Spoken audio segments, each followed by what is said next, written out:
Hi students, this is Krishnaveni, your social teacher. Students, today we discuss about the lesson 8th class, first lesson, social studies, reading and analysis of maps. Students, already we know about maps, already we learning about maps in 6th class. Now we must have studied a large number of maps relating to different places. Okay, మనము maps గురించి 6th క్లాస్లో చదువున్నాము. ఇప్పుడు మనము different type of maps గురించి ఆ పటాలను ఎలాగ ఏంటి అనేది వివరంగా ఇప్పుడు చూద్దాం. స్టూడెంట్స్, ఇక్కడ ఒక పిక్చర్ ఉంది చూడండి. అబ్జర్వ్ దిస్ పిక్చర్ అంటే ఇది ఏంటి, what is this photograph of the same place taken from the sky. ఈ ఫోటోగ్రాఫ్ ప్లస్ ఇక్కడ మీకు ఒక మ్యాప్ కనిపిస్తుంది. ఈ మ్యాప్ కూడా ఈ రెండింటి మధ్య డిఫరెంట్ అండి. Can you say the difference between a map and photograph of the same place taken from the sky. ఇక్కడ మీరు ఈ ఫోటోగ్రాఫ్కి ఈ మ్యాప్కి మధ్య డిఫరెన్స్ ఏంటి అనేది గమనించండి. ఈ ఫోటోగ్రాఫ్ వచ్చి స్కై నుంచి తీశారంటే ఆకాశం మీద నుంచి తీశారు, హైట్ ఎక్కువ మీద నుంచి. అప్పుడు మన భూమి ఈ విధంగా కనిపిస్తుంది. ఇక్కడ మనకి కనిపించేవి ఏంటి అంటే ఉత్తర America, photograph showing Africa, Europe, ఇది ఆఫ్రికా, యూరప్ అండ్ అమెరికా, ఇవన్నీ మనకి కనిపిస్తున్నాయి. అయితే మీరు ఈ పిక్చర్ అబ్జర్వ్ చేసినట్లయితే ఇది రియల్గా కనిపిస్తూ ఉంటుంది. ఫోటోగ్రాఫ్ మీన్స్ ఏంటది, మనకి రియల్ ఉన్నది ఉన్నట్లు చూపిస్తుంది. మనం అదేవిధంగా ఇక్కడ మ్యాప్ చూద్దాం. ఈ మ్యాప్లో కూడా మనకి సేమ్ పిక్చర్స్ ఉన్నాయి. So what is the difference between map and a photograph and what is the similarities between a map and a photograph అనేది ఇప్పుడు మనం చూద్దాం. మనం మామూలుగా అసలు మాట్లాడుకుందాం. మీరు చూసిన ఫోటోగ్రాఫ్ ఎలా ఖచ్చితంగా మనకి ఉన్నది ఉన్నట్టు వాస్తవంగా కనిపిస్తుంది. అదే మ్యాప్ వచ్చేటప్పటికి ఇది ఇలా ఉంటుంది అని చెప్పేసి మనకి గీసి మన ఐడెంటిఫికేషన్ కోసం చూపిస్తున్నారనమాట. అయితే ఇక్కడ మనము అసలు ఆ డిఫరెన్స్ ఏంటనేది చూద్దాం. A map unlike a photograph does not show any real features. మనం ఇక్కడ డిఫరెన్సెస్ రాసుకుని ఉన్నాం చూడండి. What are the difference between a map and a photograph of the same place taken from the sky. లేదా మీకు ప్రశ్న ఇంకో రకంగా వచ్చు, what are the similarities and differences between a map and a photograph. ఫోటోగ్రాఫ్కి మ్యాప్కి మధ్య ఈ డిఫరెన్సెస్ ఎలా ఉన్నాయి, ఇది ఒక ప్రశ్నగా మీరు చూడండి. A map actually is a model of a place giving the features. ఈ మ్యాప్ అనేది ఏంటి, ఒక మోడల్ అనమాట. దేనికి, రియల్ పిక్చర్స్కి రియల్ ఫీచర్స్కి ఇది ఒక మోడల్. అంటే ఇలా ఉంటాయి అని చెప్పి మనం గీస్తాం. A map unlike a photograph does not show any real features. Map అనేది రియల్ ఫీచర్స్ని మనకి చూపించదు ఫోటోగ్రాఫ్ లాగా. ఫోటోగ్రాఫ్ అనుకోండి, మనకి అక్కడ అమ్మాయి ఉంది, లేకపోతే చెట్టు ఉంది, లేకపోతే ఇల్లు ఉంది, లేకపోతే సముద్రం క్లారిటీగా తెలుస్తుంది. మ్యాప్లో ఉన్నాయి అని చెప్తారు, అక్కడ అంటారే కానీ అక్కడ రియల్గా ఉన్నవన్నీ కూడా మ్యాప్లో కనిపించవు. అక్కడ మ్యాప్లో వర్షపాతాలు ఎంత ఇలాంటివి మాత్రమే చెప్తుంటారు. చూడండి, a map is used by geographers to show rainfall, soil types, population, languages, crops etcetera. A map మనకి ఎందుకు యూజ్ అవుతుంది, యూజ్డ్ బై జియోగ్రాఫర్స్. వాళ్ళు భౌగోళిక శాస్త్రజ్ఞులు ఎవరైతే ఉన్నారో వాళ్ళు మ్యాప్ని ఎందుకు యూజ్ చేస్తారంటే, మనకి ఫోటోలో వర్షం వస్తుంది, చినుకులు కనిపిస్తాయి కానీ ఎంత వర్షం పడింది అనేది తెలియదు. ఇక్కడ మ్యాప్స్లో ఎంత వర్షపాతం ఉంది, అక్కడ మట్టి ఏ రకము, పాపులేషన్ ఎంత, లాంగ్వేజెస్ ఏ భాషను మాట్లాడతారు, వాళ్ళు అక్కడ ఏ పంటలు పడతాయి, ఇలాంటివన్నీ కూడా మనకి ఎక్కడ తెలుస్తాయి, మ్యాప్స్లో తెలుస్తాయి అన్నమాట. Photo may not be able to show how you much it rains in a place or how hot it gets there or what languages people speak. ఇవన్నీ మనకి ఫోటోలో తెలియవు. మనకేం తెలుస్తాయి, ఫోటోలో రియాలిటీ కనిపిస్తుంది కానీ అక్కడ ఎంత పర్సంటేజ్లో ఏముంది అనేది మనకి ఫోటో తెలియదు. మ్యాప్లో అయితే వాళ్ళు ఇక్కడ ఇంత అని మనకి క్లారిటీగా లెక్కలతో ఇస్తారనమాట. That's this why people make different kinds of maps depending upon the purpose. People ఎందుకు తయారు చేస్తున్నారు మ్యాప్లు అంటే వాళ్ళ పర్పస్ ఏదైతే విషయం చెప్పాలనుకున్నారో ఆ విషయం మీద చేస్తున్నారు. అయితే you will now see some of the maps made in early times and how they depend upon the purpose. మనం చూద్దామా, ఇక్కడ కొన్ని ఎర్లీగా అంటే మన ఓల్డ్ టైంలో ప్రాచీన కాలంలో కొన్ని మ్యాపులు గీశారంట. మొట్టమొదట వాళ్ళు ఏ పర్పస్తో గీశారో చూద్దామా ఇప్పుడు. చూడండి, ఇప్పుడు ఇక్కడ మనకి సుమేరియన్ క్లే ట్యాబ్లెట్ అంటే సుమేరియన్ల మట్టి పలక మీద ఒక మ్యాప్ గీసింది. ఆ మ్యాప్ దేనికి సంబంధించింది? These earliest surviving maps were made by Sumerians about 4000 years ago. ఇక్కడ ఉన్న ఈ మట్టి పలక మీద గీసిన ఈ మ్యాపు సుమేరియన్స్ అంటే వీళ్ళు ఎవరంటే ప్రస్తుతం ఇరాక్లో ఉన్నవాళ్ళు, ప్రజెంట్ ఇన్ ఇరాక్, వాళ్ళని సుమేరియన్స్ అనేవాళ్ళు ఒకప్పుడు. ఎప్పుడు 4000 years బ్యాక్ వాళ్ళు ఈ మట్టి పలక మీద గీశారు. మరి వీళ్ళు ఎందుకు గీశారు, వీళ్ళకి ఏం అవసరం వచ్చిందనేది మళ్ళీ చూద్దాం. Why the Sumerian temples tried to keep records of lands with the help of maps. అంటే వాళ్ళు ఎందుకు గీశారు అంటే ఫస్ట్గా మనం ఏం చెప్పుకుందాం అంటే the Sumerian temples owned large tracts of land. అంటే వాళ్ళకి సుమేరియన్స్కి చాలా ఎక్కువ మొత్తంలో భూములు ఉండేవంట దేవాలయాలకి.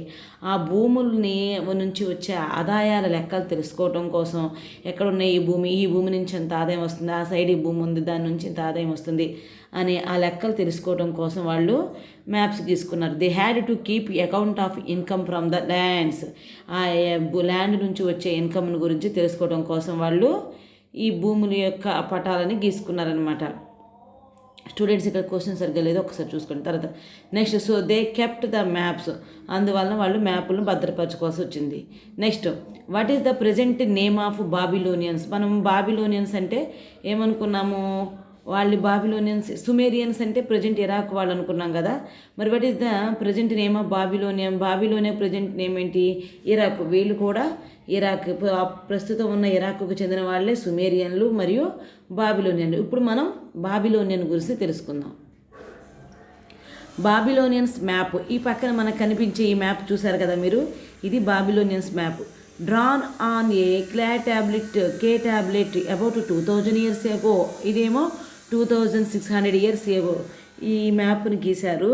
ఇది ఎవరు గీశారు? బాబిలోనియన్స్ గీశారు. వీళ్ళు కూడా ప్రజెంట్ ఇరాక్లో ఉన్న వాళ్ళని ఒకప్పుడు బాబిలోనియన్స్ అనేవాళ్ళు, అంతకన్నా ముందు సుమేరియన్లు అన్నారు. అయితే వీళ్ళు గీసిన map they imaginate the world as a round disk. వీళ్ళు ఏంటంటే ఒక రౌండ్ చక్రంలాగా ఉంటుంది ప్రపంచం అనేది వీళ్ళు ఊహించి గీశారనమాట. రౌండ్ సర్కిల్ లాగా డిస్క్ లాగా ఉంటుంది అని చెప్పేసి ఒక మట్టి పలక మీద గీశారు. అయితే వీళ్ళు గీసింది ఏ పటం? వరల్డ్ మ్యాప్ గీశారు. వాళ్ళేమో ఓన్లీ వాళ్ళ దేవాలయాల భూముల గురించి సుమేరియన్స్ డ్రా చేస్తే టెంపుల్ ల్యాండ్స్ గురించి. బట్ ద ఫస్ట్ టైం ఎవరు వరల్డ్ మ్యాప్ డ్రా చేశారు అంటే who drawn the first world map అంటే మనం బాబిలోనియన్స్ అని చెప్పొచ్చు. సో వీళ్ళు ఏం చేశారంటే ఒక ప్రపంచ పటాన్నే గీశారు. వీళ్ళు ఎలా గీశారంటే ఈ ప్రపంచ పటాన్ని చూడండి, ఇక్కడ కనిపిస్తున్న సర్కిల్ ఏదైతే ఉందో ఏది the inner circle had all the cities, the small circles. లోపల ఈ ఒక ఇన్నర్ సర్కిల్ ఉంది. ఫస్ట్ చూడండి, ఫస్ట్ ఒక చిన్న సర్కిల్ ఉంది, తర్వాత మరి పెద్ద సర్కిల్ ఉంది కదా. ఇవి చూడండి, మీరు ఇక్కడ చూసినట్టయితే క్లారిటీగా అర్థమవుతుంది. The inner circle had all the cities. ఇందులో అన్ని సిటీస్ ఉన్నాయి. సిటీస్, విలేజెస్, రివర్స్ అంటే మార్షెస్ అంటే చిత్తడి నేలలు, and mountains they know about. వాళ్ళకి తెలిసినవన్నీ కూడా ఈ లోపలే గీసేస్తారనమాట. The city of Babylon was shown in the middle. వీళ్ళున్న ప్రాంతం ఏదైతే ఉందో బాబిలోనియన్ వాళ్ళు ఉన్న ప్రాంతాన్ని ఇక్కడ గీశారు, అది మిడిల్లో ఉంటుంది. By one the inner circle was better river beyond the inner circle. Sorry, ఇక్కడ చూడండి, బియాండ్ ద ఇన్నర్ సర్కిల్. ఈ ఇన్నర్ సర్కిల్కి బయటగా ఉన్నది ఏంటి అంటే ఇవన్నీ కూడా వాళ్ళు 7 ఐలాండ్స్ అంటే దీవులు. ఈ 7 ఐలాండ్స్ ఉన్నాయి అని చెప్పారు. ఈ మొత్తం ఇక్కడేమో ఉప్పు నీరుతో కూడిన చేదు సముద్రం ఉంది అని చెప్పారు. అంటే వాళ్ళకి తెలిసిన ప్రపంచాన్ని వాళ్ళు ఆ విధంగా మనకి తెలియజేశారనమాట. చేదు నది లేదా ఉప్పు నీటి సముద్రం ఉంది, దాంట్లో 7 త్రికోణాకారంలో 7 దీవులు ఉన్నాయి అని చెప్పేసి వాళ్ళు చెప్పారు. ఇది Babylonian map. First world map draw చేసిన వాళ్ళు ఎవరు అంటే బాబిలోనియన్స్. వాళ్ళకు ఉన్న ఐడియా ప్రకారం వాళ్ళు గీసుకున్నారు. నెక్స్ట్ మనం చూసినట్లయితే around the same time Greek geographers, ఎవరాళ్ళు Greek geographers like Anaximander, Hecataeus and Herodotus also prepared world maps. వీళ్ళందరూ కూడా వరల్డ్ మ్యాప్స్ని గీశారు. తర్వాత వీళ్ళు కూడా బాబిలోనియన్ వలె వీళ్ళు కూడా భూమి గుండ్రంగా ఉందనుకునే దాని చుట్టూ సముద్రం ఉందని వాళ్ళు భావించారు. వీళ్ళు గీసింది ఎలా ఉందో చూద్దాం మనం పటం. చూడండి, వరల్డ్ ఆఫ్టర్ హెకాటస్ హెకాటస్ ఏమనుకున్నాడు ప్రపంచాన్ని గురించి అనేది ఈ మ్యాప్లో తెలుస్తుంది. వేర్ వాజ్ ప్లేస్డ్ గ్రీస్, ఎందుకంటే వీళ్ళందరూ గ్రీస్ వాళ్ళు కదా. ఈ గ్రీస్ వాళ్ళు గీసిన పటంలో వాళ్ళ గ్రీస్ని మిడిల్ ఆఫ్ ద మ్యాప్లో పెట్టుకున్నారు. నెక్స్ట్ మీరు ఇక్కడ చూసినట్లయితే ఉంది కదా గ్రీస్, మిడిల్ ఆఫ్ ద మ్యాప్లో గ్రీస్ పెట్టారు. How the map divided the world, map ఏ విధంగా డివైడెడ్ చేసింది? 1 లిబియా, యూరప్, ఆసియా అని 1, 2, 3 ఖండాలుగా డివైడ్ చేసింది. అయితే వాళ్ళకి గ్రీస్ అనేది యూరప్లో కాబట్టి యూరప్ని పెద్దగా చూపించేసి, అదేవిధంగా వీళ్ళకి ఆఫ్రికా ఉత్తర భాగం మాత్రమే తెలుసు కాబట్టి లిబియా వరకు చూపించింది, ఆసియాని చూపించింది. ఈ విధంగా వాళ్ళకి the world divided into 3 continents, Europe, Libya and Asia మనం చెప్పుకున్నట్టే. What separated all of the continents, మరి ఈ 3 ఖండాలను ఏది వేరు చేస్తుంది వీళ్ళ దృష్టిలో? ద మెడిటేరియన్ సీ, మధ్యధరా సముద్రం ఏదైతే ఉందో, ఇదిగోండి ఇక్కడ ఉంది, ఇక్కడ మధ్యధరా సముద్రము. ఈ మధ్యధరా సముద్రము ఈ 3 ఖండాలని వేరు చేస్తుంది. How the geographers prepared maps, మరి ఈ జియోగ్రఫర్స్ మ్యాపుల్ని అసలు ఏ విధంగా ప్రిపేర్ చేశారు? The geographers prepared maps based on the travels and descriptions, వాళ్ళు తిరిగిన ప్రయాణాలు చేసిన వాళ్ళు ట్రావెల్స్ చేస్తారు కదా నావికులు, భూగోళ శాస్త్రవేత్తలు, వీళ్ళందరూ కూడా వాళ్ళు తిరిగిన ప్రాంతాలను బట్టి వాళ్ళు ఊహించి ఈ విధంగా మ్యాప్స్ తయారు చేశారు.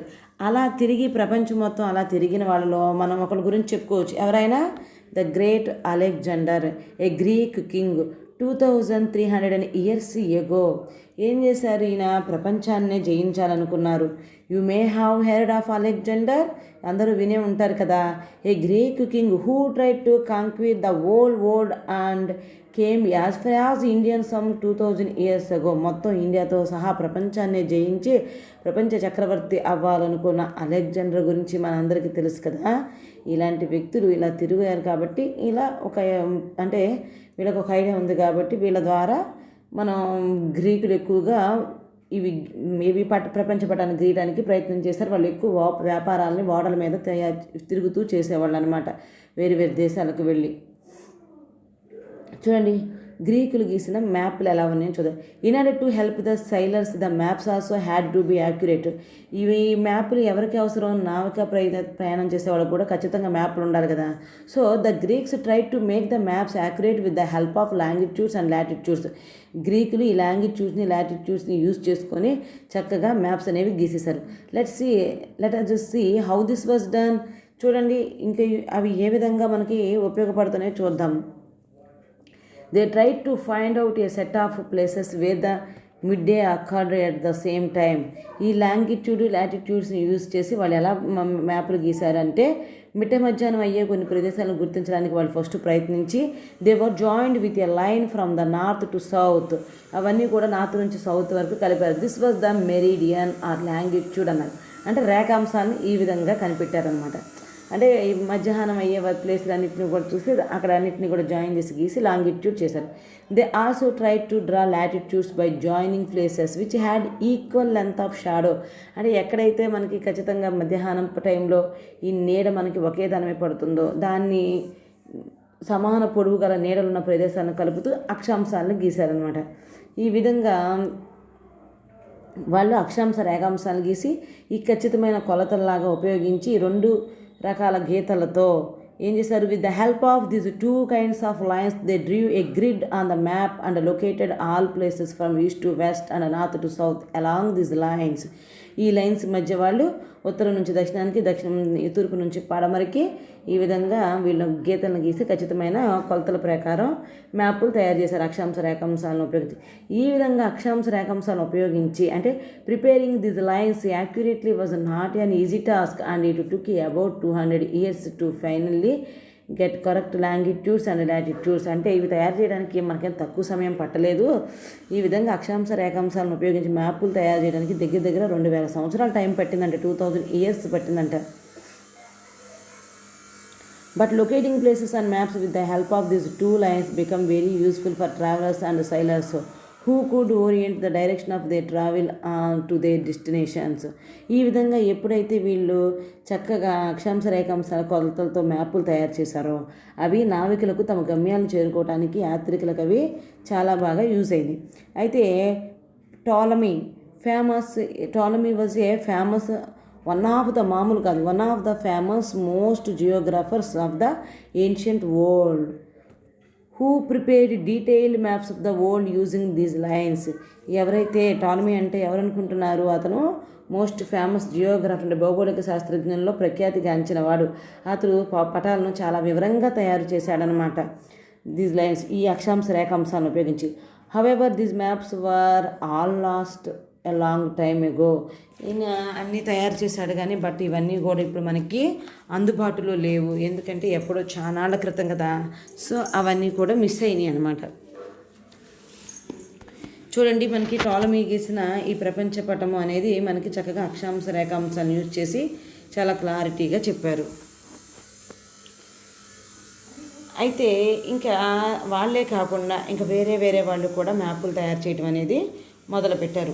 అలా మ్యాపులు తయారు చేసిన వాళ్ళు one famous Arab map maker. ఎవరు, ఇప్పుడు మనం గ్రీకులు చూసాము, ఇప్పుడు మనకి ఎవరు వచ్చారు, అరబ్బులు వచ్చారు. అరబ్బులు అంటే మన అరేబియా దేశంలో ఉన్న వాళ్ళు. వీళ్ళు మన ఆసియా ఖండం కాబట్టి అరబ్బులు అంటే ముస్లిమ్స్ కదా. Al Idrisi prepared a world map in 1154 1154లో అల్ అద్రసి అనే అతను వాళ్ళ కింగ్ కోసం, వాళ్ళ రాజుగారి కోసం ఒక మ్యాప్ తయారు చేశారు. అదేంటో చూద్దాం మనం. మ్యాప్ బై అల్ ఇద్రసి తయారు చేసిన మ్యాప్ ఇది. ఈ మ్యాప్ కనుక మీరు చూసినట్టయితే the map with legends return in Arabic while showing the Eurasian continent fully. ఇక్కడ మనకి యూరప్ కాంటినెంట్ని యూరప్ ఆసియా కలిసిన ప్లేస్ని యురేషియా అంటారు. దీన్ని పూర్తిగా చూపించి shows only the northern part of the African continent. ఇక్కడ ఓన్లీ నార్థరన్ పార్ట్ మాత్రమే, ఆఫ్రికాలో నార్థరన్ కాంటినెంట్ వీళ్ళకి అది మాత్రమే తెలుసంట. ఆఫ్రికా ఉత్తర భాగం మాత్రమే తెలుసంట, అది మాత్రమే చూపించారు. అంతేకాకుండా నెక్స్ట్ వీళ్ళు southern Africa and south west ఏసియాని చూపించలేకపోయారు. వాళ్ళకి దక్షిణ ఆగ్నేయ ఆసియా తెలియదంటే, దక్షిణ భాగమైన ఆఫ్రికా భాగంలో దక్షిణ భాగం వాళ్ళకి తెలియదంటే. సో వీళ్ళు ఈ విధంగా అల్ ఇద్రసి వాళ్ళ రాజుగారి కోసం 1154లో వాళ్ళ కింగ్ కోసం ఈ మ్యాప్ గీశారనమాట. నెక్స్ట్ ఇక్కడ ఇంకొక మ్యాప్ ఉంది చూడండి. అయితే మీరు ఇంకొక విషయాన్ని అబ్జర్వ్ చేయండి students. In this picture we observe so many different tasks, different things. ఏంటంటే there are many interesting things about this map. Firstly it shows the south towards the top of the map and north towards the bottom of the map. చూడండి ఇది ఎంత వెరైటీగా ఉందో. మనం ఎప్పటి వరకు maps ఏమైనా చూసామనుకోండి, ఆ మ్యాప్లో సౌత్ వచ్చేసేసి బాటంలోనూ, నార్త్ వచ్చి టాప్లో చూపిస్తారు. కానీ అల్ ఇద్రసి గీసిన ఈ పటం ఏదైతే ఉందో ఈ మ్యాప్లో సౌత్ వచ్చి టాప్లో, నార్త్ వచ్చి ఎక్కడ చూపించారు, నార్త్ వచ్చి బాటంలో చూపించారు. వీళ్ళకి అంటే ముస్లిమ్స్ కదా వీళ్ళు, ఆ విధంగా తన పటాన్ని గీశారనమాట. నెక్స్ట్ ఇదే విధంగా మనకి చైనాలో కూడా రాజుల దగ్గర ఉన్న వాళ్ళు వాళ్ళ మ్యాప్స్ చైనా జియోగ్రాఫర్స్ కూడా మ్యాప్స్ గీశారంట. అలా మ్యాప్స్ గీసిన వాళ్ళలో మ్యాప్ ఆఫ్ డామింగ్ హంతు ఆఫ్ చైనా 1389 1389లో 1389లో చైనాలో ఎవరు, డామింగ్ హంతియు చైనాకు చెందిన అతను అనమాట. అతను ఒక మ్యాప్ గీశాడు. ఎవరి కోసం గీశాడు చూద్దాం. Painted on 17 square metres of silk. ఇది మ్యాప్ని 17 స్క్వేర్ మీటర్స్ ఆఫ్ పట్టు వస్త్రం మీద వాళ్ళ చక్రవర్తి కోసం 17 చదరపు కిలోమీటర్ల క్లాత్ మీద ఇతను గీస్తారనమాట. ఇక్కడ కూడా మనకి ఏముంటుందంటే యూరప్ చాలా చిన్నగా కనిపిస్తుంది. హిందూ మహాసముద్రం కోణం నుంచి ఆఫ్రికా కూడా ఇక్కడ చూపించారు. తర్వాత వీళ్ళు యూరోపియన్లు కనుక్కున్న గుడ్ హోప్ ఆగ్రాను కూడా చైనీయులు ఇందులో చూపిస్తారనమాట. నెక్స్ట్ చూడండి. నెక్స్ట్ మనకి according to the Bible there are 3 continents. ఇక్కడ గీసిన మ్యాప్లో ఈ మ్యాప్ అనేది బైబుల్ ద్వారా, అంటే ఈ బైబుల్ వాళ్ళు క్రిస్టియన్స్ ఉన్నారు కదా వాళ్ళు గీశారనమాట. సో వీళ్ళు ఎలా గీశారు అంటే దేర్ ఆర్ 3 కాంటినెంట్స్. వాళ్ళు గీసిన మ్యాప్లో 3 కాంటినెంట్స్ ఉన్నాయి. ఏంటవి? Asia, Europe and Africa. ఏషియాని లార్జెస్ట్గా చూపించారు ఇక్కడ. Of these, Asia was considered the largest and the most important as it had Jerusalem, which was the birth place of Jesus Christ. ఏదైతే జీసస్ క్రైస్ట్ బర్త్ ప్లేస్ ఉందో దాన్ని వీళ్ళు highlight చేశారు. Jerusalem ఉన్న కాంటినెంట్ని వీళ్ళు హైలైట్ చేసి ఆసియా అనేమో పెద్ద ఖండంగా గీసి కింద Europe and Africa are shown at the బాటంలో యూరప్ని ఆఫ్రికా ఖండాన్ని వీళ్ళు గీశారు. ఇప్పటి వరకు మనం చూస్తే స్టూడెంట్స్ ఎవరైతే మ్యాప్స్ గీస్తున్నారో వాళ్ళ లొకేషన్ని హైయెస్ట్గా వీళ్ళతో మిడిల్లో సెంటర్ పాయింట్గా చూపించి మిగిలిన వాటిని సరౌండింగ్స్ చూపిస్తున్నారు. వాళ్ళకి తెలిసిన ప్రపంచాన్ని వరకే వాళ్ళు గీస్తున్నారు. వీళ్ళు మొత్తం ప్రపంచ పటాన్ని సరిగ్గా అంటే మొత్తం పూర్తిగా తిరగలేదు కాబట్టి ప్రపంచం అంతా కూడా వీళ్ళకి తెలిసిన నాలెడ్జ్ని యూస్ చేసి ఈ పటాలను గీశారు. నెక్స్ట్ 1480s అంటే 1480sలో యూరోపియన్స్ రీడిస్కవర్డ్ ప్లాటమీస్ బుక్స్. మనం ఇందాక ప్లాటమీ బుక్స్ మిస్ అయినాయి అనుకున్నాం కదా. ఏం చేశారు 1480sలో ఈ బుక్స్ని తిరిగి కనుక్కున్నారంట. Map based on mathematical calculations prepared after reading the books of Ptolemy. After reading books of Ptolemy అంటే ఈ ఏవైతే టాలమీ బుక్స్ని కనుక్కున్నారో ఆ బుక్స్ అన్ని చదివి చూసిన తర్వాత ఒక చక్కగా గణిత శాస్త్ర లెక్కల ప్రకారం preparing of reading the books of Ptolemy ఏ విధంగా మ్యాథమెటికల్ క్యాలిక్యులేషన్స్ని యూస్ చేసి గణిత గణాంకాలను యూజ్ చేసి చక్కగా ఒక పటాన్ని తయారు చేశారు.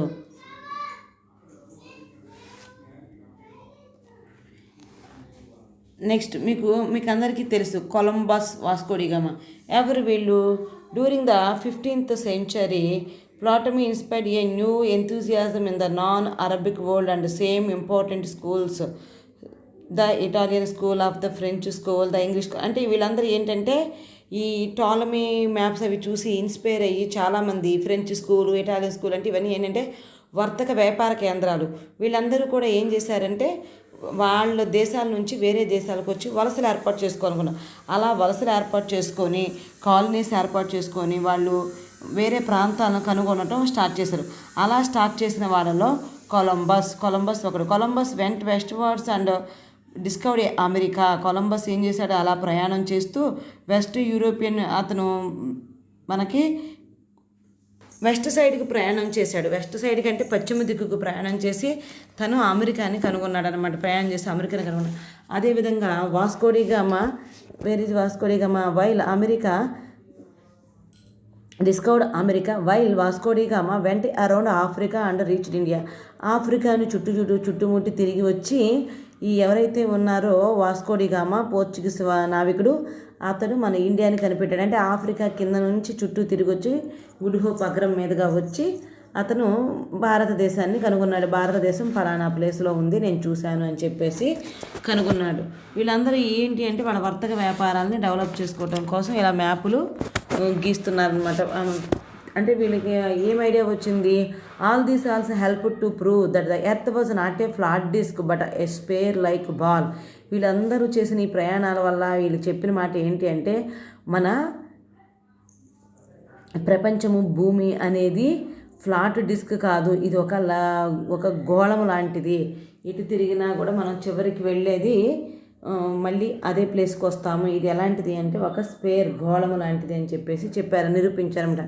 In the 16th century Holland emerged as a major trading power. మనకి 16th centuryలో ఈ హాలాండ్ అనేది డచ్ దేశం ఉంటుంది కదా, హాలాండ్ అనేది చాలా మేజర్ పవర్స్ ఉన్నాయి. వర్తక వ్యాపారాల్లో బాగా చక్కగా ఆధిపత్యాన్ని వహించిందనమాట. With the rise of Holland's time supremacy and trade, their map makers made major breakthrough in their work. So the father of Dutch cartography was Gerardus Mercator. చూడండి ఇక్కడ the father of Dutch cartography ఎవరు? The father of Dutch cartography అంటే Gerardus Mercator 1512 to 94. ఈయన Dutch దేశపు పటాల తయారుదారుల పితామహుడు అంటారు.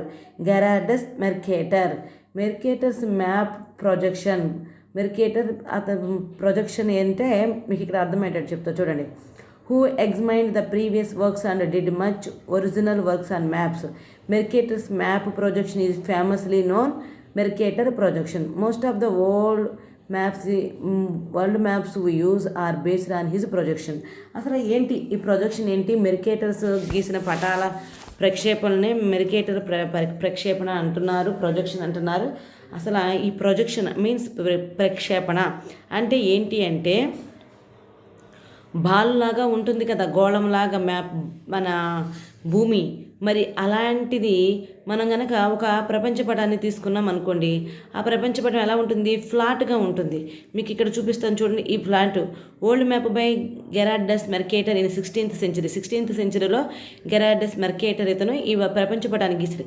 ఎలా గీశాడు? ఈ డిస్టెన్స్లన్నీ కరెక్ట్గా ఎట్లా మెయింటైన్ చేసి గీశాడు అంటే, మీరు చూసినట్లయితే ఆయన చక్కగా రౌండ్గా ఉన్న మ్యాప్లోంచి ఏమేమి కొంచెం తగ్గించడాలు పెంచడాలు లాంటివి చూసి ఆ వంపులన్నిటినీ ఇది బల్లపరుపుగా మనం గీస్తే ఎలా ఉంటుందని చెప్పి చక్కగా ఖండాల రూపాల్లో కానీ దూరాల్లో కానీ కొన్ని వక్రీకరణలు జరుగుతాయి కదా, అంటే కొంచెం చేంజ్లు మార్పులు జరుగుతాయి కదా, అవన్నిటినీ కరెక్ట్గా గుర్తించి ఆ దిశలో ఆకారాలన్నింటినీ కరెక్ట్గా గుర్తించి గీశారనమాట. దాన్నే మెర్కేటర్ ప్రక్షేపణ అంటారు. ఇక్కడ ఏమవుతుందంటే ఖండాల పరిమాణం దూరాల్లో వక్రీకరణలు ఉన్నప్పటికీ కూడా ఖండాల ఆకారము దిశలుగా సరిగ్గా చూపించే విధానమే.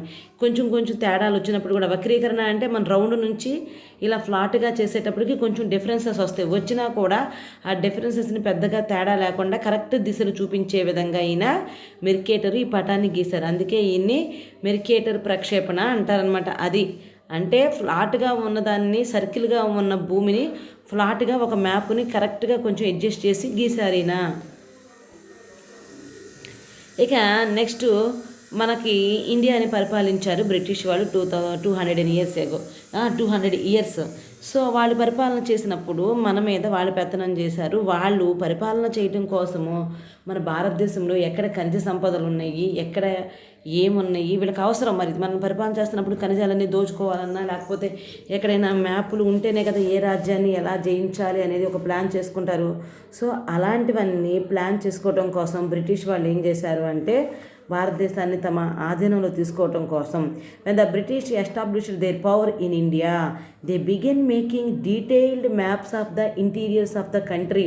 వాళ్ళు స్టార్ట్ చేశారనమాట. మొత్తం మన ఇంటీరియర్ ఎలా ఉంది భారతదేశంలో అని చెప్పి కనుక్కోవాలి అని చెప్పి they established A department called survey of India. వాళ్ళు ఒక సర్వే ఆఫ్ ఇండియా అనే ఒక డిపార్ట్మెంట్ని ఏర్పాటు చేశారు. To survey the entire country and prepare maps. వాళ్ళు మొత్తం ఇండియా మొత్తాన్ని సర్వే చేసి మ్యాప్స్ గీయాలి అని చెప్పి ప్రిపేర్ మ్యాప్స్ అంటే మ్యాప్స్ తయారు చేయాలని చెప్పేసి ఒక డిపార్ట్మెంట్ని చేశారు. దాన్ని సర్వే ఆఫ్ ఇండియా అంటారు. James Rennell was appointed the surveyor of general. దీనికి సర్వేయర్ జర్నల్గా ఎవరు నియమించారు? జేమ్స్ రెన్నల్ని నియమించారు. సర్వేయర్ జనరల్గా ఫస్ట్ ఎవరు నిర్మించారు? General. He prepared one of the first survey based maps of India. ఇంకా ఆ సర్వే జేమ్స్ రన్నర్ ఏం చేశారంటే తను ఒక సర్వే ప్రకారము ఫస్ట్గా ఒక ఇండియన్ మ్యాప్ని గీశారు. మీరు అది చూసినట్లయితే ఆయన ఎర్లీ మ్యాప్ ఆఫ్ ఇండియా ఈ మ్యాప్ని జేమ్స్ రన్నర్ సర్వే జనరల్గా అపాయింట్ చేయబడిన జేమ్స్ రన్నర్ గీశారనమాట ఈ పటాన్ని. So students we compare it with a current map. ఇప్పుడున్న మ్యాప్తో మీరు ఒకసారి దీన్ని పోల్చుకొని చూడండి ఎలా ఉందో. అప్పుడు మ్యాప్లో బంగ్లాదేశ్, మొత్తం పాకిస్తాన్ ఇవంతా కూడా మన ఇండియా చాలా పెద్ద ఎక్స్పాండ్ అయ్యి కనిపిస్తుంది, సరౌండింగ్స్ అంతా కూడా. నెక్స్ట్ చూడండి. In 1802 William Lambton begin geographical surveys. ఇంకా 1802 నుంచి ప్రపంచంలోనే అత్యంత ముఖ్యమైన భౌగోళిక సర్వేక్షణను విలియం లాంబార్టన్ ప్రారంభించాడనమాట. అతడు దక్షిణంలోని చైనా దగ్గర survey completed by sir George Everest, mister mount Everest. అంటే ఏం చేశాడు అంటే ఆయన సర్వే స్టార్ట్ చేశారు. ఎవరు? మిస్టర్ లాంబార్టన్ ఉన్నాడు కదా, 1892లో లాంబార్టన్ ఏం చేశారు? విలియం లాంబార్టన్ సర్వే స్టార్ట్ చేశారు. ఈయన సర్వే స్టార్ట్ చేసి చెన్నై దగ్గర మొదలుపెట్టి హిమాలయాల వరకు ఈ సర్వేని కంప్లీట్ చేయాలనుకున్నాడు, ఎత్తుల ఆధారంగా చేయాలనుకున్నాడు. అయితే ఈ సర్వేక్షన్ను అతను మొదలుపెట్టిన ఆ సర్వేని కంప్లీట్ చేసింది ఎవరు అంటే సర్ జార్జ్ ఎవరెస్ట్. ఈ ఎవరెస్ట్ అనే ఆయన కంప్లీట్ చేశాడు. సో ఇతనికి ఆ పేరు మీద ఎవరెస్ట్ అనే అతని పేరు మీద ఈ ప్రపంచంలోనే అతి పెద్దదైన ఈ శిఖరం ఎవరెస్ట్ శిఖరం అని చెప్పి అతను చెప్పటం వల్ల దీనికి అతని పేరు పెట్టారనమాట. అంటే ఎవరెస్ట్ అనేది ఒక వ్యక్తి పేరు. అయితే ఇతడు ప్రపంచంలో కల్లా అతి ఎత్తైన పర్వతం అని చెప్పేసి ఇక్కడ ఒక పర్వతం ఉంది అని చెప్పి అతను కనుగొని అక్కడ వరకు ఈ మ్యాప్లు సర్వే చేస్తున్నాడు. ఇంతలో అది మనకి తెలిసింది. సో దాని గురించి కానీ మొట్టమొదటిసారిగా ఈ శాస్త్రీయ పద్ధతులను ఉపయోగించి జార్జ్ ఎవరెస్ట్ అనే అతను చక్కగా ఈ పటాలను గీసి కనిపెట్టాడు కాబట్టి ఆ పర్వత శిఖరానికి ఎవరెస్ట్ అనే పేరు పెట్టారు. సో ఇతను తన సర్వేని ఎక్కడ స్టార్ట్ చేశాడంట? The survey begin in Chennai. ఎక్కడ స్టార్ట్ చేశాడమ్మా సర్వేని? మీన్ సీ లెవెల్ అంటే సముద్ర మట్టం చూసుకోవటం కోసం చెన్నైలో స్టార్ట్ చేశాడు. Because all heights are measured from the sea level. So sea level నుంచి హైట్ మెజర్ చేయాలి కాబట్టి అతను సర్వేక్షన్ని చెన్నైలో స్టార్ట్ చేసి తర్వాత తను ఇక్కడ వరకు కూడా సర్వే చేశాడు. హిమాలయ పర్వతాల వరకు సర్వే చేశారు. అయితే ఈ విధంగా అందరూ మ్యాప్లు గీస్తున్నారు. మనకి మ్యాప్లు అంటే ఒక ఐడియా వచ్చింది, ఎవరెవరు గీశారు, ఏ విధంగా గీశారు. మరి అసలు యూజెస్ ఆఫ్ మ్యాప్స్, అసలు ఆ మ్యాప్స్ వల్ల మనకి యూజ్ ఏంటి? ఇన్ ఓల్డెన్ డేస్ ఒకప్పుడు అయితే మ్యాప్స్ ఎలా ఉపయోగపడాయి అంటే ఫర్ ట్రేడింగ్. సో వాళ్ళ బిజినెస్ వ్యాపారాలు అవన్నీ చేసుకోవడానికి ఉపయోగపడేవి. సెయిలింగ్, నావికులకి బోటు నడిపే నావికులకి కూడా ఈ మ్యాప్స్ యూజ్ఫుల్. ఫర్ కాన్క్విస్ట్స్ అండ్ కాలనైజింగ్ అంటే వీళ్ళు ఆక్యుపై చేయడానికి ప్రాంతాలను, వలస ప్రాంతాలు ఏర్పాటు చేసుకోవడానికి వీళ్ళు మ్యాప్లను యూజ్ చేసేవాళ్ళు. ఫర్ వార్స్, యుద్ధాల కోసం కూడా ఈ మ్యాప్లు అనేవి యూజ్ అవుతూ ఉండేవి ఒకప్పుడు టైంలో మనం చెప్పుకున్నట్లయితే. మరి ఇన్ అవర్ ఓన్ టైమ్స్, ఇప్పుడు ప్రజెంట్ మన టైంలో ఈ మ్యాప్స్ ఎలా యూజ్ అయినాయి చూద్దాం. ఫర్ ప్లానింగ్ అగ్రికల్చర్ డెవలప్మెంట్, మనము అగ్రికల్చర్ వ్యవసాయాన్ని డెవలప్ చేయడం కోసం ఈ మ్యాప్లు యూజ్ చేస్తున్నాం. For development of countries, for showing water resources, rainfall, ground water and rivers, setting up new industries, building roads, hospitals and schools. For all these activities now we use the maps. So ఇలాంటివన్నిటన్నిటికి కోసం కూడా rainfall ఎంత ఉందో తెలుసుకుంటాము, water resources ఎక్కడెక్కడ ఉన్నాయని తెలుసుకోవడం కోసం, గ్రౌండ్ వాటర్ అండ్ రివర్స్ గురించి, తర్వాత సెట్టింగ్ అప్ న్యూ ఇండస్ట్రీస్ని కనుక ఏర్పాటు చేయాలంటే, తర్వాత బిల్డింగ్ రోడ్స్ హాస్పిటల్స్ మనం నిర్మించాలి అంటే, ఎస్టాబ్లిష్ చేయాలంటే స్కూల్స్, ఇవన్నీ కూడా ఇక్కడ ఇప్పుడు మనం మ్యాప్స్ని యూజ్ చేస్తున్నాం అన్నమాట. ఇప్పుడు మ్యాప్లు ఈ విధంగా యూజ్ అవుతున్నాయి. ఓకేనా స్టూడెంట్స్, ఇది మనకి reading and analysis of maps. అయితే ఈ మ్యాపుల్లో ఇంకా వెరైటీస్ ఉన్నాయి ఏంటనేది చూద్దాం. Usually A map focuses on only one aspect. మనం జనరల్గా చూసినట్టయితే ఒక మ్యాప్ చూస్తే అక్కడ అది ఒక విషయాన్నే చెప్తుంది. ఆ మ్యాప్ దేని గురించి చెబుతుంది అనేది మనకి క్లారిటీగా అర్థమైపోతుంది. Such maps are called thematic maps. ఏ విషయాన్ని అయితే అది నిర్దేశించి చెప్తుందో అలాంటి వాటిని విషయ నిర్దేశిత మ్యాపులు లేదా థీమాటిక్ మ్యాప్స్ అని అంటారు. There are for example political maps which give information about mandals, districts, states, countries, capitals etcetera. మనం ఫర్ ఎగ్జాంపుల్ ఒక పొలిటికల్ మ్యాప్ కనుక తీసుకున్నట్టయితే ఆ మ్యాప్ మనకి ఏం చెప్తుంది అంటే అక్కడ ఎన్ని మండలాలు ఉన్నాయి, ఏవి మండలాలు, ఏవి డిస్ట్రిక్ట్స్, ఏవి స్టేట్స్, మరి ఇందులో ఉన్న కంట్రీస్ ఏంటి, క్యాపిటల్స్ ఏంటి, అవన్నీ వివరంగా చెప్పేది పొలిటికల్ మ్యాప్. ఇక్కడ మీరు పక్కన ఒక మ్యాప్ చూడండి. ఈ మ్యాప్ దేని గురించి చెప్తుంది? India population map 2011. ఈ మ్యాప్ మనకి ఇండియాలో పాపులేషన్ గురించి చెప్తుంది. సో ఈ మ్యాప్ చూడగానే మనకు అక్కడ ఎంతమంది జనాభా ఉన్నారని కనిపిస్తుందా? కానీ లెక్క ప్రకారం ఇక్కడ ఎంతమంది జనాభా అనేది మనకి పటం అనేది చూపిస్తుంది. Some are physical maps which show mountains, rivers, plateaus etcetera. మనం ఈ పక్కన మ్యాప్ చూసినట్లయితే ఇది ఫిజికల్ మ్యాప్. ఫిజికల్ మ్యాప్లో జియోగ్రాఫికల్ ఫీచర్స్ అన్నీ కూడా మనకి వివరంగా తెలుస్తాయి. చూడండి, మనము మ్యాప్స్లో ఈ ప్లేసుల్ని ఇవన్నీ కూడా ఎలా గుర్తిస్తాము? ఇవన్నీ మనకి గుర్తించడానికి కొన్ని కలర్స్, సింబల్స్ని యూజ్ చేస్తాం అనమాట. డార్క్ గ్రీన్ ఉంటే మనం ఫారెస్ట్ అని, లైట్ గ్రీన్ ఉంటే గ్రాస్ ల్యాండ్స్ అని, బ్రౌన్ కలర్ ఉంటే ల్యాండ్ యూజ్ఫుల్ ఫర్ అగ్రికల్చర్ అంటే వ్యవసాయానికి అనుగుణమైన ప్లేస్ అని, ఎల్లో ఉంటే cropped area, dark grey mountains పర్వతాలు, లైట్ గ్రే అంటే కొంచెం తక్కువ హిల్స్, లైట్ ఎల్లో ఉంటే ప్లాట్యూస్ స్వాంప్స్ అంటే చిత్తడి నేలలు, ప్లాట్యూస్ అంటే పీట భూములు, లైట్ రెడ్ కనుక ఉందనుకో వేస్ట్ ల్యాండ్స్ అంటే పంటకు పనికిరానివి బంజరు భూములు అనమాట, లైట్ బ్లూ కనుక ఉందనుకో tanks, rivers, canals, wells etcetera అంటే మనకి చెరువులు, నదులు, కాలువలు, అదేవిధంగా బావులు, డార్క్ బ్లూ అంటే వాటర్ బాగా బ్లూ కలర్లో ఉంటాయి కదా, సీస్ అండ్ ఓషన్స్. మన నెక్స్ట్ చూసినట్టయితే white colour places where minerals are available. ఎక్కడైతే మనకి ఖనిజాలు లభ్యమవుతాయో ఆ ప్లేస్ని మనకి మ్యాప్లో వైట్ కలర్లో చూపిస్తారు. నెక్స్ట్ బ్లాక్ అనేది మనకి బౌండరీస్ చెప్పడానికి యూజ్ అవుతుంది. సో చూసారుగా స్టూడెంట్స్, ఈ విధమైన కలర్స్ని యూజ్ చేసి మనం మ్యాపుల్ని రీడ్ చేయొచ్చు. ఈ లెసన్ మనకి ఏంటి, reading and analysis of maps. ఈ విధంగా మనం మ్యాపుల్ని అధ్యయనం చేయవచ్చు. ఇంకా మనం మ్యాపుల్ని అధ్యయనం చేయడానికి ఇంకా కొన్ని ఉన్నాయి, చూద్దాం. ఇక్కడ మనకి for example density of population year 2011 అంటే సెన్సస్ 2011 సెన్సస్ ఇచ్చి పాపులేషన్ ఇచ్చారు, డెన్సిటీ ఆఫ్ పాపులేషన్ అని చెప్పి. స్టేట్ ఆంధ్రప్రదేశ్ 308, అరుణాచల్ ప్రదేశ్ 17. ఇట్లా మనకి ఏంటంటే ఒక్కొక్క స్టేటు అక్కడ డెన్సిటీ అంటే ఏంటంటే ఎంతమంది అక్కడ పాపులేషన్ ఉన్నారు, ఒక చదరపు స్క్వేర్ ఫీట్లో ఎంతమంది జనాభా నివసించారు అనేది మనకు తెలియజేసేదాన్ని డెన్సిటీ అంటాము. అంటే భారతదేశంలో ఒక చదరపు కిలోమీటర్కి 308 మెంబర్స్ ఉన్నారు. అదేవిధంగా హయ్యెస్ట్గా ఉన్నది ఎక్కడ డెన్సిటీ పీపుల్, బీహార్లో అదే చదరపు కిలోమీటర్కి స్క్వేర్ ఫీట్కి 1102 మెంబర్స్ ఉన్నారు. ఇది హయ్యెస్ట్ అనమాట బీహార్. అదే సెకండ్ ప్లేస్ చూస్తే వెస్ట్ బెంగాల్ 1030. మన ఆంధ్రప్రదేశ్ చూసినట్లయితే 308. మరి లీస్ట్గా తక్కువగా ఎంతమంది పాపులేషన్ ఉన్నారు అంటే అరుణాచల్ ప్రదేశ్లో చదరపు స్క్వేర్ ఫీట్లో 17 మెంబర్స్ ఉన్నారు. ఇది మనకి డెన్సిటీ. దీన్ని మన మ్యాప్లో గుర్తించాలి. చూడండి, ఇక్కడ మనకి ఒక పొలిటికల్ మ్యాప్ ఇచ్చారు, స్టేట్స్ అన్నీ కూడా. మీరు ఈ మ్యాప్లో వర్క్ చేయాలన్నమాట. 0 to 250కి ఎల్లో కలర్ వేసి, 251 to 500కి బ్లూ, ఈ విధంగా మీరు 501 to 750కి ఏమో డార్క్ ఎల్లో, డార్క్ గ్రీన్, అదేవిధంగా 751 to 1000కి ఏమో రెడ్ కలర్, 1000కి అబోవ్ అయితేనేమో ఇలా బ్రౌన్ కలర్. ఇవి యూజ్ చేసి అవి ఎక్కడెక్కడ ఎంత డెన్సిటీ ఉండేది అనేది మనం మ్యాప్లో చెప్తున్నాం. మనం అక్కడ ఏమన్నా మనుషులు కనిపిస్తున్నారా, కౌంట్ చేస్తున్నామా అంటే లేదు.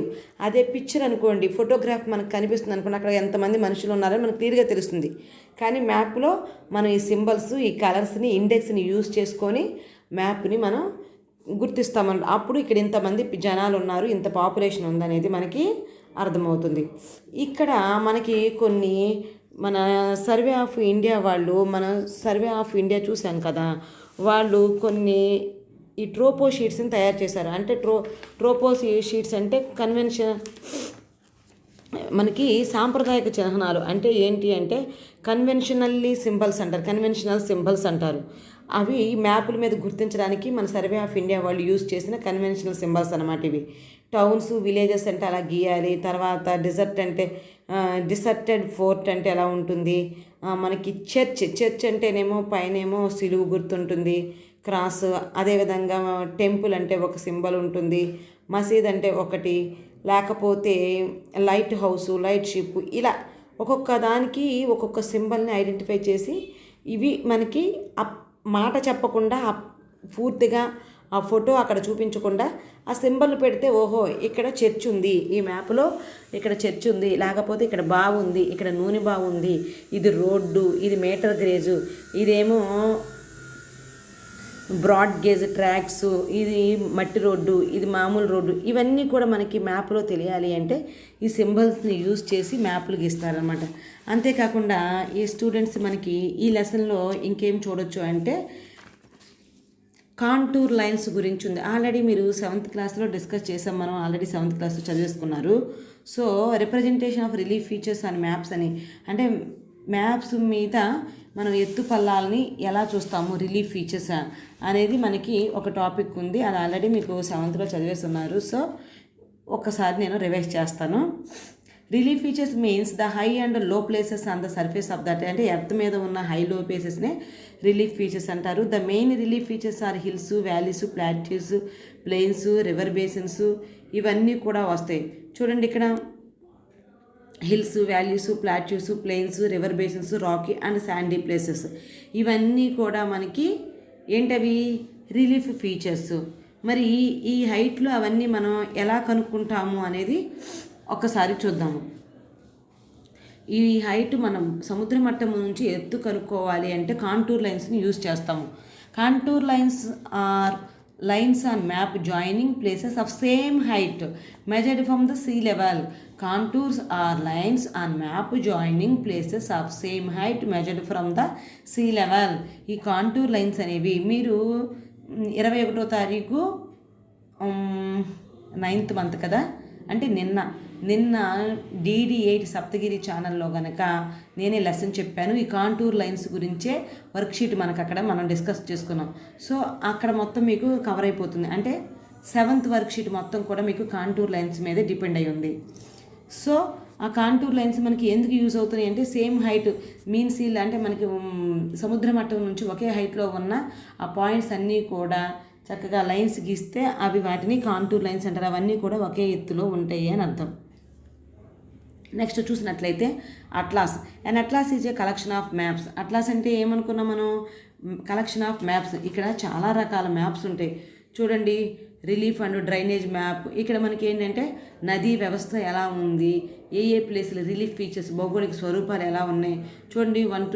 0 to 150 ms లాంటి సముద్ర మట్టం నుంచి 150 మీటర్ల వరకు, 0 నుంచి 150 మీటర్ల వరకు ఉన్న హైట్లో గ్రీన్ కలర్ ఉందంటే తీర ప్రాంతం అని చెప్పి కోస్టల్ ఏరియా అని, తర్వాత ఏమో లైట్ గ్రీన్ అని, తర్వాత ఏమో ప్లాట్యూ పీఠభూమి అని, ఇట్లా ప్లాట్యూ అని, ఈ విధంగా ప్లేసుల్ని ఈ విధంగా డివైడ్ చేస్తారు. ఇవన్నీ కూడా మనకి పటాల ద్వారా తెలుస్తాయి మ్యాప్స్.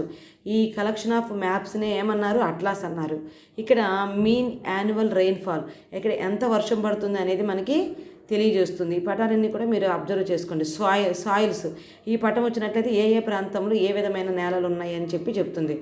ఓకే స్టూడెంట్స్, చూసారుగా మీరు ఇది మనకి 8th class social subject lesson 1 reading and analysis of maps. అయితే నేను ఎప్పుడో తెలుగు మీడియం వాళ్ళకి ఒక లెసన్ చేశాను, ఇది ఇంగ్లీష్ మీడియం వాళ్ళకి. నెక్స్ట్ నేను ఒక 2-3 వర్క్షీట్స్ చేస్తాను. ఆ తర్వాత మిగిలినవి మీరే హోంవర్క్ చేసుకుందరు కానీ మన విద్యావార్తి వర్క్షీట్స్ అన్నీ కూడా. నెక్స్ట్ మళ్ళీ మనం సెకండ్ లెసన్ కూడా చేసుకుందాం.